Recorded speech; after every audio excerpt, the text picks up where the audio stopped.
चलिए स्टूडेंट्स, आइए स्टार्ट करते हैं अपने वैल्यूएशन ऑफ शेयर का फर्स्ट मेथड हमने अपने फर्स्ट लेक्चर में डील किया था। आज हमारा सेकंड लेक्चर है और मैंने आपको बताया था इसका जो फॉर्मूला है वो हम कल डील करेंगे। तो आइए सबसे पहले फॉर्मूले की बात करते हैं। नेट एसेट्स कैसे कैलकुलेट करते हैं मैंने आपको लास्ट लेक्चर में बताया था।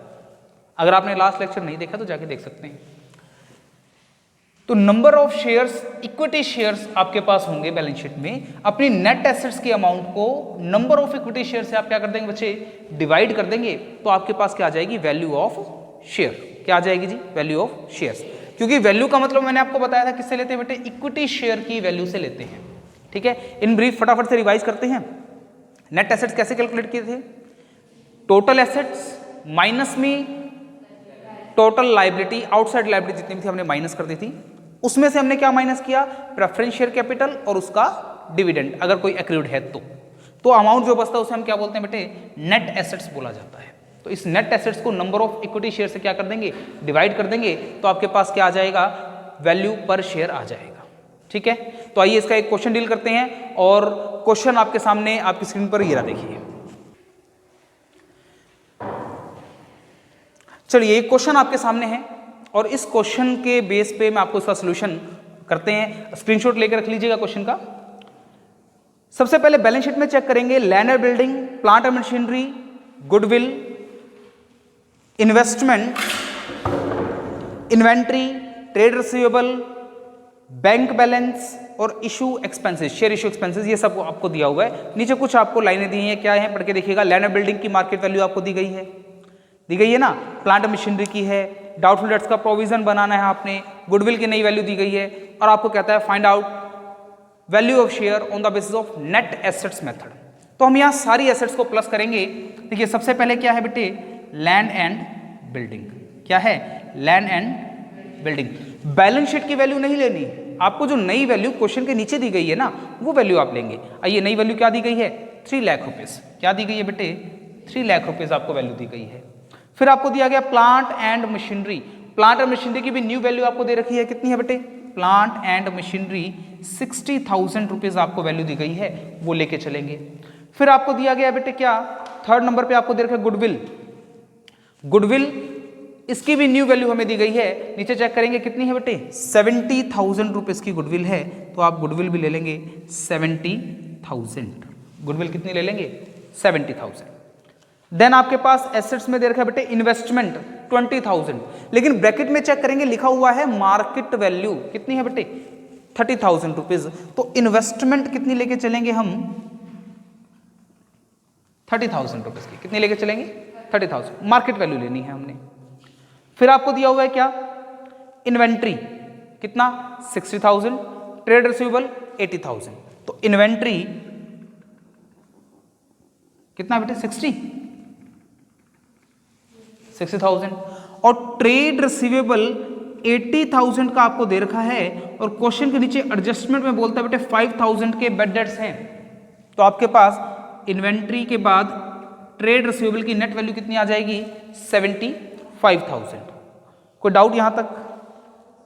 फिर कैश एट बैंक है, बैंक बैलेंस है, कितना है बच्चे, 30,000। कितना है, 30,000। बोलिए यहां तक कुछ डाउट है क्या। इन सब का आप टोटल कीजिएगा, टोटल आ गया आपके पास कितना, 6,25,000। 6,25,000 लेस करेंगे क्या, अपनी लाइबिलिटीज चेक कीजिएगा। बैलेंस शीट में लाइबिलिटीज कितनी है, employees provident fund 15,000, trade payables 86,000, workman saving account 28,000 and taxation का प्रोविजन 12,000। ये चारों आइटम हम यहां से माइनस कर देंगे। मैं एक एक आइटम लिख नहीं रहा हूं, डायरेक्टली अमाउंट लिख रहा हूं आपके सामने। आप क्वेश्चन में देख सकते हैं सारी अमाउंट लिखी हुई है, 15,000, 86,000, 28,000 एंड 12,000। 15,000, 28,000, 86,000 एंड 12,000। अगर आप लिखना चाहें लिख देता हूं। एम्प्लॉइज सेविंग फंड है, दूसरा क्या है बेटे, एम्प्लॉइज 15,000 का प्रोविडेंट फंड, प्रोविडेंट फंड है। और 28,000 का है एम्प्लॉइज सेविंग अकाउंट, 86,000 का है आपके पास ट्रेड पेबल्स और 12,000 का है टैक्सेशन का प्रोविजन। ये सारा अमाउंट यहां से माइनस कर देंगे, दैट इज 1,41,000। ओके है, तो आपके पास नेट एसेट्स आ गई कितनी, 4,84,000। इस अमाउंट को क्या बोलेंगे बेटे, नेट एसेट्स। क्या बोलेंगे, नेट एसेट्स। आइए फॉर्मूले में, नेट एसेट्स आ गई 4,84,000 divide by number of equity shares. Balance sheet में चेक करेंगे इक्विटी शेयर कितने हैं, 20,000 शेयर्स ऑफ ₹10 ईच, यानी कि नंबर ऑफ इक्विटी शेयर्स कितना है बेटे, 20,000। अब 4,84,000 को 20,000 से डिवाइड कर दीजिए, क्या आ जाएगा बेटे, 24 रुपये 20 पैसे, 24 रुपीज 20 पैसा पर शेयर। ये आपके शेयर की क्या आ गई, वैल्यू आ गई। ये आपके शेयर की क्या आ गई, वैल्यू आ गई। बताइए इस पूरे क्वेश्चन में कुछ पूछना है क्या?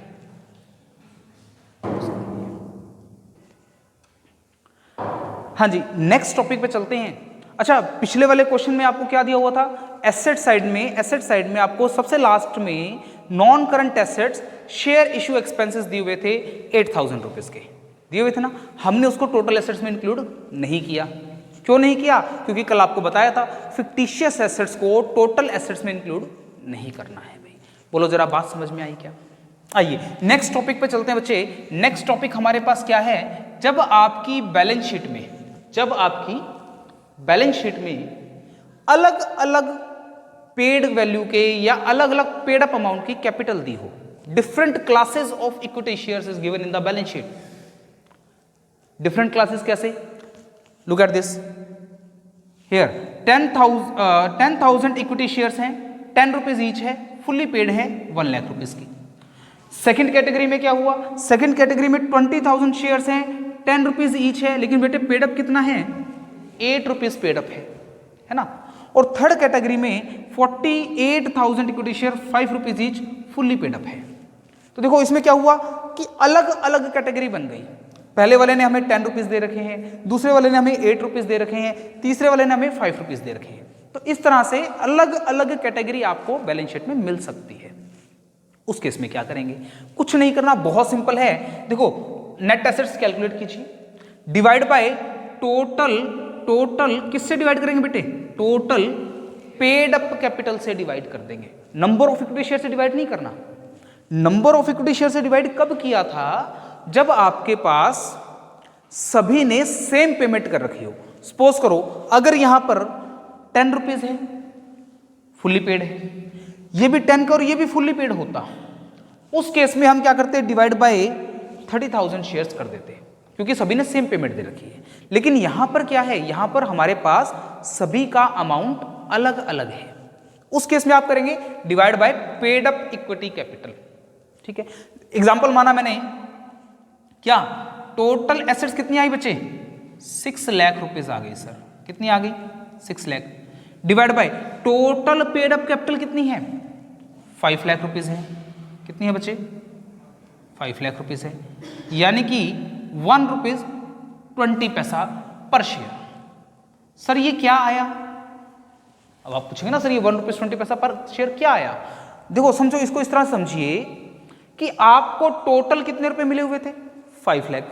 आपने उनको वापस देने के लिए कितने रुपए पड़े हैं आपके पास, 6 लाख रुपीज। 6 लाख रुपीज आप वापस दे रहे हो कितने रुपए वालों को, 5 लाख वालों को, यानी कि 1 रुपए के बदले में आप 1 रुपया 20 पैसा वापस करोगे। बात समझ में आई है? 5 लाख रुपए के बदले में 6 लाख रुपए दे रहे हैं, तो यानी कि 1 रुपए के बदले में कितने रुपए वापस कर रहे हो, 1 रुपया 20 पैसा, 1 रुपये 20 पैसा आप क्या कर रहे हो, रिटर्न कर रहे हो। बताओ इतनी बात समझ में आई है क्या? कोई डाउट है तो पूछे जरा लास्ट। हाँ जी बेटा, नहीं? चलिए, तो ये बात सिंपल सी होगी सर, 5 लाख वालों को 6 लाख पे कर रहे हैं, तो इसका मतलब क्या है, हम क्या पे कर रहे हैं सर, 1 रुपए के बदले में 1 रुपया 20 पैसा, 1 रुपीज के एक्सचेंज में 1 रुपीज 20 पैसे हम क्या कर रहे हैं बेटे, पे कर रहे हैं। तो इसको हम क्या बोलते हैं, यूनिट वैल्यू ऑफ कैपिटल। क्या बोलते हैं बच्चे, unit value of capital. Unit value का मतलब 1 रुपए की वैल्यू कितनी आ गई, 1 रुपए की वैल्यू आ गई 1 रुपये 20 पैसे। तो सर अब शेयर की वैल्यू कैसे निकाले, देखो इसने हमें कितने रुपए दिए हैं, 10 रुपीज।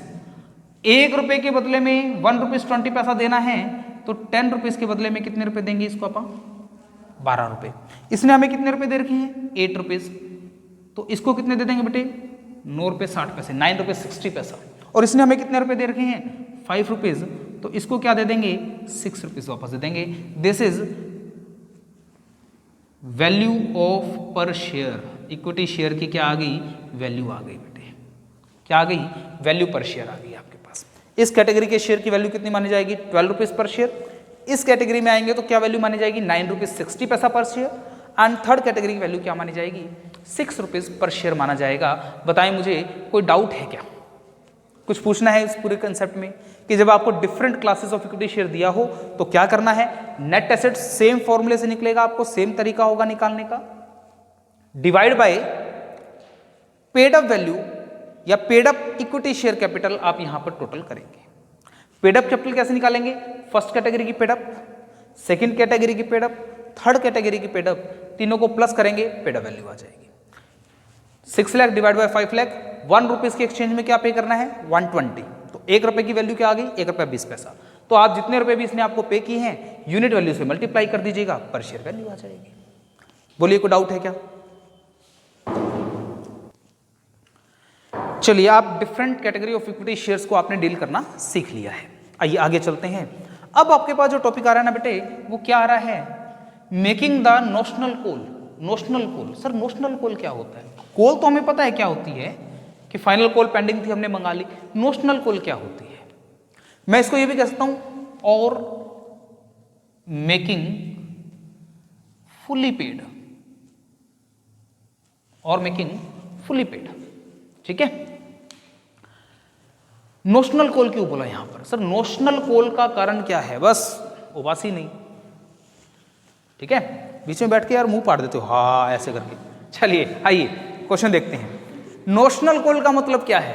नोशनल कॉल का मतलब ये है कि सर आपको क्वेश्चन में कहेगा assuming that company shall make the call on partly paid share in immediate future, कि कंपनी फ्यूचर में इन शेयर्स पे कॉल मंगवा लेगी, ये मान लीजिए आप, तब आप इसको डील करेंगे। आइए डील करते हैं।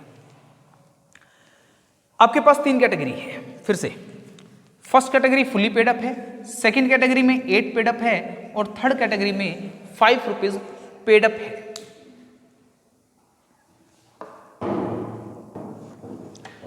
ठीक है, 3 कैटेगरी हमारे पास है। First category fully paid up है, सेकंड कैटेगरी 8 पेड अप है, और थर्ड कैटेगरी 5 पेड अप है। ठीक है जी, तो इस तीनों कैटेगरी से हम ऐसा मान लेंगे कि हमने कॉल मंगवाई है। मंगवानी नहीं है आपने, पैसे आपने एक्चुअल में मंगवाने नहीं है बिल्कुल भी, सिर्फ मान लिया जाएगा कि पैसा मंगवाया गया है। ये तो फुली पेड अप है, इससे कुछ नहीं मंगाना। ये 8 पेड अप है, इससे 2 रुपीज पर शेयर हम मंगवा सकते हैं, इससे 5 रुपीज पर शेयर आप मंगवा सकते हैं। हम विचार करेंगे, सोचेंगे सिर्फ कि मंगवाना है, मंगवा लेंगे तो इतने रुपए हो जाएंगे, ऐसा हो जाएगा। मंगवाना नहीं है अभी आपने। ठीक है, सपोज कीजिए आपके पास कहता है net assets available for equity share holder. Net assets available for equity share holder ऐसा मान लेते हैं, कितनी है बेटे? 4,07,000 रुपीज है, ऐसा मान लेते हैं ऐसा। ठीक है, अभी तक जो हम पैटर्न करते आ रहे थे, क्या किया था? नंबर ऑफ शेयर से डिवाइड कर दिया था, या टोटल पेड अप वैल्यू से डिवाइड कर दिया था। अब हम क्या करेंगे? हम यहां पे ना अज्यूम करेंगे कि हमने कॉल मंगवाई है, अब देखो, अगर मान लिया जाए कि पैसा मंगवाना है, नोशनल कॉल्स, इस कैटेगरी से तो कोई पैसा नहीं मंगवाना। इस कैटेगरी से 9,000 शेयर्स पे 2 रुपीज पर शेयर, यानी कि 18,000 मंगवाए जाएंगे भाई, हाँ कि ना? सेकंड कैटेगरी से। थर्ड कैटेगरी में आए तो 6,000 शेयर्स पे अब 5 रुपीज पर शेयर 30,000 रुपीज मंगवा लेंगे कि नहीं मंगवा लेंगे भाई? तो टोटल अमाउंट अगर कॉल मंगवा ली जाए तो टोटल अमाउंट कितना अवेलेबल हो जाएगा बेटे? 4,55,000। दिस इज नेट अमाउंट या net assets available for equity share holders. बताइए जरा, बात समझ में आई कि नहीं आई? हाँ कि ना? अब हमारा वही pattern, net assets divided by number of equity shares. तो नेट एसेट्स कितनी आ गई बच्चे आपके पास? 4,55,000। 4,55,000 divided by number of share. देखना जरा बच्चे, कितना आ जाएगा? 35,000। सर 35 क्यों? बेटे सोच के देखो, ये भी 10 पेड अप हो गया, इसे 2 पेंडिंग थे हमने मंगवा लिए, ये भी 10 पेड अप हो गया, इसका 5 पेंडिंग था हमने मंगवा लिया, ये भी 10 पेड अप हो गया। सभी का पेड अप अमाउंट क्या हो गया? इक्वल हो गया। तो आपको बताया था सभी का अगर पेड अप अमाउंट इक्वल हो जाए तो नंबर ऑफ इक्विटी शेयर से हम क्या कर देते हैं? डिवाइड कर देते हैं। क्या कर देते हैं? डिवाइड कर देते हैं। आप इसको डिवाइड कर लीजिएगा,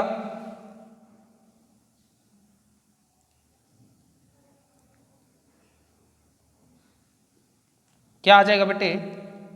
13 रुपीज पर शेयर, यानी कि एक शेयर की वैल्यू क्या आ गई? 13 रुपीज आ गई। आगे कि नहीं आ गई? लेकिन अभी हम ये नहीं लिखेंगे कि एक शेयर की वैल्यू 13 रुपीज, हमने कैलकुलेट कर लिया अगर ऐसा हो जाए तब एक शेयर की वैल्यू क्या आ जाएगी? 13 रुपीज आ जाएगी। हमारे पास 3 कैटेगरी है, फर्स्ट, सेकंड और थर्ड। फर्स्ट कैटेगरी तो 10 रुपीज फुली पेड अप है, तो कोई दिक्कत वाली बात ही नहीं है। इसकी वैल्यू क्या आ गई बेटे? 13 रुपीज आपने निकाल ली। Okay. Second category 8 paid up है। कितनी है? 8 पेड अप है। आपने कहा इसकी वैल्यू आ गई 13 रुपीज, लेकिन सर कब आएगी? जब 2 रुपीज से कॉल कर लिया जाएगा। अभी कॉल तो नहीं किया ना, इसका मतलब इसकी वैल्यू आज कितनी मानी जाएगी? 11 रुपीज। जितना रुपए इनसे लेना बाकी है, जो कॉल इनकी पेंडिंग है, वो यहां से क्या कर दो? माइनस कर दो, तो आपके पास आज की वैल्यू आ जाएगी। फिर से 13 रुपीज वैल्यू निकाली, लेकिन अभी इससे 5 रुपीज पर शेयर पेंडिंग है ना, जो कि नोशनल कॉल है। क्या है बेटे? Notional call. वो क्या कर दी जाएगी? माइनस कर दी जाएगी। तो अब ये इन तीनों कैटेगरी के शेयर्स की क्या आ जाएगी? वैल्यू आ जाएगी। इन तीनों कैटेगरी के शेयर की क्या आ जाएगी बेटे? वैल्यू आ जाएगी। बताइए, कोई डाउट है क्या? नहीं है? चलिए, आज हमने इसके कुछ टॉपिक और देख लिए साथ में नेट एसेट्स मेथड के। कल मैं आपको इसमें नेट एसेट्स मेथड में प्रेफरेंस शेयर्स को डील करना सिखाऊंगा जी। प्रेफरेंस शेयर में अलग अलग कंडीशंस आती हैं, वो डील करेंगे, प्लस हम अपना नया मेथड स्टार्ट कर देंगे। ठीक है, तब तक के लिए thank you so much, bye bye. Channel को लाइक, शेयर एंड सब्सक्राइब जरूर कीजिएगा और बेल आइकन को जरूर प्रेस कीजिएगा। ठीक है, थैंक यू सो मच।